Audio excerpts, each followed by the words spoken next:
So greetings to you all.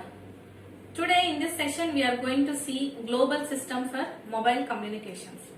So under this topic we are going to see different services that are provided by GSM, that is bearer services, tele services, supplementary services, and the next one is system architecture, radio interfaces, different protocols that are used for GSM, localization and calling method that is followed in GSM, handover mechanism, security and new data services. So GSM is the most successful digital mobile telecommunication system in the world today.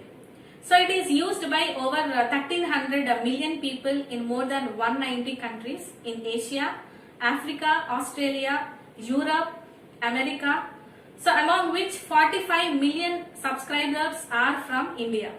So GSM permits the integration of different voice and data services and the interconnecting with existing networks. Services makes a network interesting for customers. So it is developed by Group Speciale Mobile. So it is founded in 1982. So which was an initiative by CEPT, that is Conference of European Post and Telecommunication. So under ETSI, that is European Telecommunication Standard Interface, GSM is named as Global System for Mobile Communication in 1989. So the aim of GSM is to replace the incompatible analog system. So GSM has 124 duplex channels, each with 200 kilohertz wide, and it uses the frequency division multiple access. So GSM offers a data rates up to 9.6 kbps and up to the speed of 250 kilometers per hour. So GSM services. So full set of specification phase 1 has become available in 1990. So phase 2 of GSM specifications occurred in 1995. So the coverage is extended to the rural areas.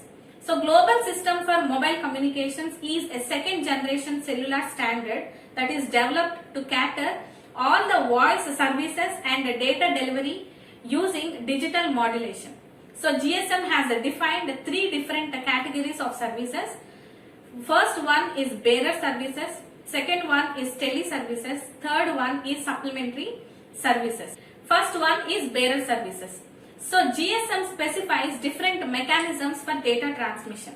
So the original GSM allows data rates from 300 to 9600 bits per second for non-voice services. So bearer services permit transparent and non-transparent synchronous or asynchronous data transmission. That is, it will use 2 different frequencies for both sending the request and to get the reply. Okay. So the transparent bearer services only use the functions of the physical layer, that is layer 1, to transmit the data. So data transmission has a constant delay and throughput if no transmission errors occur. Next one, the transmission quality can be improved with the use of forward error correction, which will code the redundancy into the data stream and helps to reconstruct the original data in the case of transmission errors. So the transparent bearer services do not try to recover lost data in the case of, for example, shadowing or interruptions due to handover mechanism. So non-transparent bearer services use protocols of layers 2 and 3, that is data link layer and network layer, to implement error correction and flow control. So these services use the transparent bearer services adding a radio link protocol, that is RLP. This protocol comprises mechanisms of higher level data link control, that is HDLC, and special selective and reject mechanisms to trigger retransmission of erroneous data. So these services use the transparent bearer services adding a radio link protocol, that is RLP. So this protocol comprises mechanisms of high level data link control and special selective reject mechanisms to trigger the retransmission of erroneous data. So next one is teleservices. So GSM mainly focuses on voice oriented teleservices. These comprise encrypted voice transmission, message services and basic data transmission with terminals which are known as from the PSTN, Public Switched Telephone Network, or ISDN, Integrated Services Digital Network. For example, fax. So the primary goal of GSM is to provide high quality data voice transmission.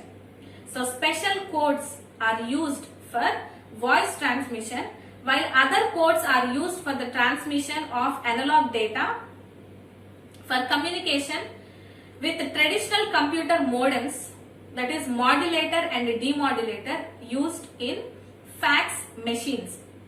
So another service offered by GSM is the emergency service. For example, 999 911. So we can call to the emergency numbers by using these teleservices that are provided by the GSM.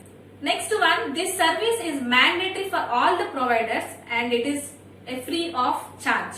So this connection also has the highest priority, possibly the preempting other connections, and will automatically be set up with the closest emergency center.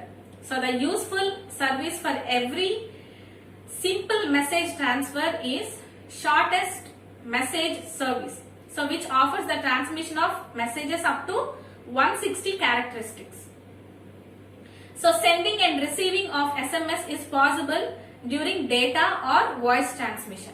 It can be used for serious applications such as displaying road conditions, email headers or stock codes, but it can also transfer logos, ringtones, horoscopes, letters, etc. Next one, the successor of SMS, that is EMS, Enhanced Message Service. It offers a larger message size when compared to the SMS, and it is a formatted text and the transmission of animated pictures, small images, ringtones in a standardized way.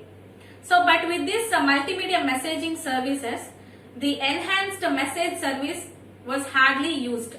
So MMS offers the transmission of larger pictures of GIF, JPG formats and short video clips, etc.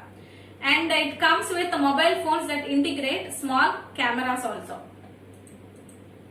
Next one is supplementary services.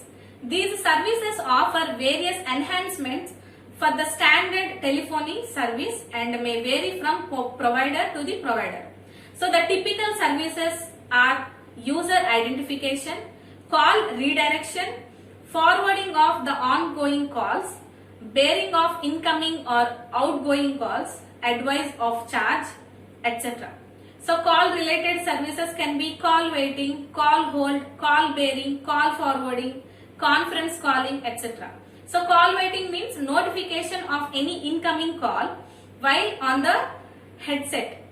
Next one, call hold. Put a caller on hold to take another call. Call bearing means all calls, outgoing calls or incoming calls.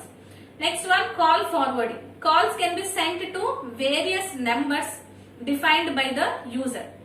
Standard ISDN features such as closed user groups and multi-party communication may be available. So multi-party call conferencing link multiple calls together.